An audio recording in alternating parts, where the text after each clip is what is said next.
여러분 반갑습니다. 정의화입니다. 인생보감 소개를 하고 있는데요. 오늘 16번째 시간입니다. 오늘은 보다 나은 세계를 향한 발걸음이라고 말할 수 있는 덕목입니다. 바로 참여에 대한 이야기를 드리겠습니다. 1997년에 여러분 기억하시다시피 외환위기로 소위 우리 IMF 위기라고 그랬죠. 외환위기로 국제통화기금의 구제 자금을 받게 된 대한민국 각처에서 금모으기 운동이 불길처럼 일어났습니다. 아마 세계에서 유례를 볼 수 없는 일입니다. 아기들 돌반지와 같은 장롱 속에 금부치들을 끌고 모아서 구제 자금을 갚자는 애국심의 발로였습니다.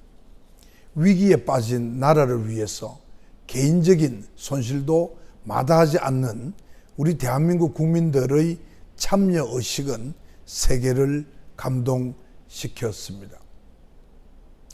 강대국 틈새에서 수많은 고초를 치른 우리 한국인은 민족 공동체에 대한 헌신적인 참여를 통해서 국난을 헤쳐왔습니다.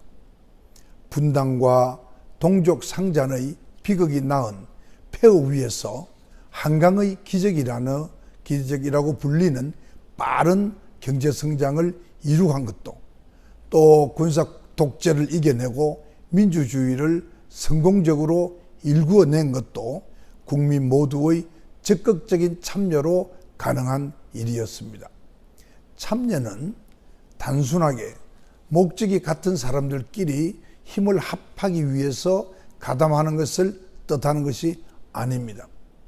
사르트르는 잘못된 현실을 타파하기 위한 의로운 앙가주망, 이 의로운 앙가주망을 진정한 의미의 참여로 규정했습니다. 이게 굉장히 중요합니다. 의로운 앙가주망입니다. 의로운 참여를 진정한 의미의 참여로 본 것이죠. 고도의 사회 분화나 전문화 경향을 특징으로 하는 현대 사회에서는 생활관이 개인 차원에 국한함으로써 타인의 남의 삶이나 사회에 무관심이 커질 수 있습니다.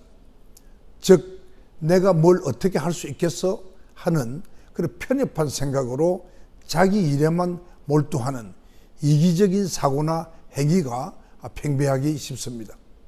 이 같은 공동체에 대한 무관심은 참여의 가치를 포기하는 것입니다. 따라서 공동체에 대한 소속감이나 일체감을 악화시켜서 결과적으로는 개인의 발전도 가로막게 되는 것입니다. 개인은 참여를 통해서 자신이 사회적으로 유용하고 중요한 존재라는 점을 확신하게 됩니다. 자신이 속한 공동체에 도움이 되는 무엇인가를 실행하는 과정에서 보람과 성취감을 느끼게 되는 것입니다. 방관하거나 또는 주춤거리지 않고 옳다고 생각하는 바를 적극적으로 행동에 옮기는 결단, 그것이 바로 참여인 것입니다. 자신이 원하는 것을 남이 해주기 바라고 속절없이 기다리는 사람은 아무것도 얻을 수가 없습니다. 구경꾼처럼 눈치를 보면서 관망만 하는 사람도 결코 삶의 주인이 될 수 없습니다. 2010년 프랑스에서 출간된 후 전 세계에 3,500만 부 이상의 그 판매량을 기록한 소책자가 있습니다. 이것은 나치에 저항한 프랑스 레지스탕스 대원 출신이고 전후의 외교관으로 유엔 세계인권선언문 작성에 참여한 스테판 에셀의 분노하라 하는 책입니다. 죽음을 앞둔 노년의 레지스탕스는 세상의 부정의와 불합리에 체념한 이들에게 분노하라고 일갈합니다.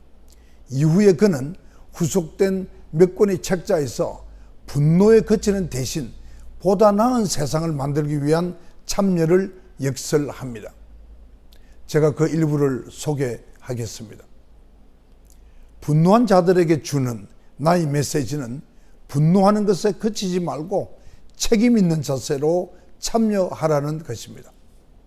세계를 변화시키고 공감하십시오. 진정한 글로벌 사회의 시민이 되십시오. 여러분은 여러분의 삶을 바꾸어야 합니다. 무엇 때문에 분노합니까? 여러분이 지금까지 여러분의 삶을 바꾸지 않았기 때문입니다. 민주주의는 시민의 자발적인 정치 참여를 통해서 유지됩니다. 고대 아테네에서는 공동체의 일에 참여하지 않는 사람을 바람직한 시민으로 여기지 않았습니다. 서양에서 봉건적 신분 질서와 폐쇄적 장원 경제를 혁파하며 민주주의와 자본주의를 탄생시킨 중세 도시들에서도 시민의 자발적인 참여에 의한 자치를 중시하였습니다. 참여 없는 민주주의는 없습니다. 선거는 민주주의의 꽃입니다. 민주주의가 꽃을 피우기 위해서는 국민이 자신의 주권을 행사하는 선거 참여가 필수적입니다. 정치 참여를 거부함으로써 받는 벌 중에 하나는 자신보다 못한 사람의 지배를 받는 것이다. 이 말은 플라톤이 한 말씀입니다. 그리고 대중민주주의의 이론가인 알렉시스 더 토크빌은 모든 민주주의에서 국민은 그들의 수준에 맞는 정부를 가진다고 말했습니다. 모든 민주주의에서 국민들은 그들의 수준에 맞는 정부를 가진다고 말했습니다.